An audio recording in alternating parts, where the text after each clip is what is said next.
Parece que ontem foi um dia em que nos Estados Unidos da América todos, ou pelo menos as figuras de topo que fazem, digamos, as manchetes neste momento decidiram falar. Já fiz também referência, enquanto introduzia este assunto sobre sobre Joe Biden, que Donald Trump também discursou ontem, num comício bastante impactante e muito emblemático também, talvez pelo local onde o mesmo tem acontecido, sendo um dos fatores que acaba por dar, digamos, este peso também. Mas Donald Trump diz que não será, digamos, bonzinho ou boa pessoa após o atentado, isto respondendo a claramente alguns, digamos, algumas referências que diriam que Donald Trump talvez pudesse adotar um discurso mais moderado depois deste atentado, mas deixa claro de que não será exatamente isso. Teceu também fortes críticas aqui a Kamala Harris, como tendo chamado a mesma, digamos, de mentirosa e também de extremista. Foi, portanto, aqui um comício em que, como ontem já estávamos a antecipar também aqui a análise, esta questão dos ataques foi muito sonante, mas são as tuas notas sobre o mesmo que nós também queríamos aqui ouvir e perceber que classificação é que acabas por dar a esta edição. Pois, de regra geral, essas democracias ditas consolidadas quase que não discutem, as várias candidaturas não discutem os programas políticos, tendem mais a evidenciar alguns aspectos quase pessoais, não é? Certo. E negativos do adversário. Exato. Casos pessoais que podem ser positivos ou negativos, para serem depois instrumentalizados em benefício do adversário político. Por exemplo, essa questão da retirada do presidente Joe Biden da carreira presidencial, ao fim e ao cabo, não foi com base no programa político, né? Quase raramente se fala do programa político de Joe Biden naquele debate político ou televisivo. Fala-se mais da sua performance, não é? Esse também é o outro lado que caracteriza essas democracias que deixam de lado assuntos programáticos para se centrarem em performances de estilo de vida e outras características pessoais e dados, enfim, que podem até estar ligados a um certo passado de cada um deles, né? E isto é o que está a ser evidenciado aqui também nos Estados Unidos. Sobretudo os republicanos vão usar, naturalmente, algumas características de Kamala Harris em seu benefício, né? Falou bem essa componente ligada a ela ser caracterizada como sendo mentirosa e outras características mais, mas também está a ser motivo de discussão o facto de o agora candidato dos republicanos para vice-presidente ter dito que no campo dos democratas as principais figuras deste partido não têm filhos, né?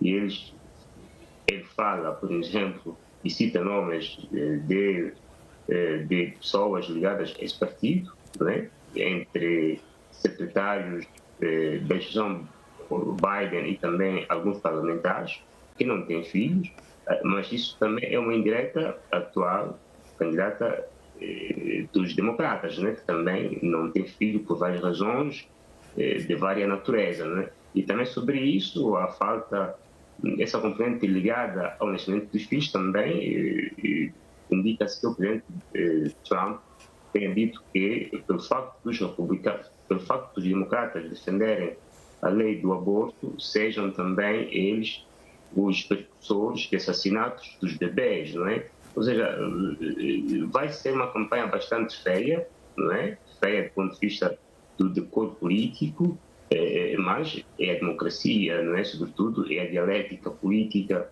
naquelas paragens quando os assuntos não vêm mais cá para cima. E depois também, imaginemos que haja um debate político, um outro debate televisivo, neste caso entre Trump e Harris.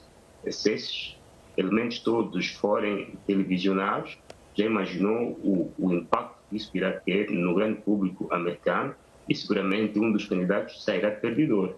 Daí que Kamala Harris, se quiser contra-atacar e evitar ter o mesmo fim de Joe Biden, deverá estar preparada a também desferir golpes do mesmo gênero. Ou seja, se ela, por exemplo, for atacada ao nível pessoal, das suas características pessoais que nada têm a ver com assuntos programáticos do seu partido, deverá ter uma resposta in kind, deverá ter uma resposta semelhante, porque senão vai ser triturada e poderá ter o fim de Joe Biden quase que tendo obrigando-a a sair de uma corrida que quase nem começou. Daí que é preciso estar atenta, porque ela disse agora que aceita participar do debate político televisivo com o Trump.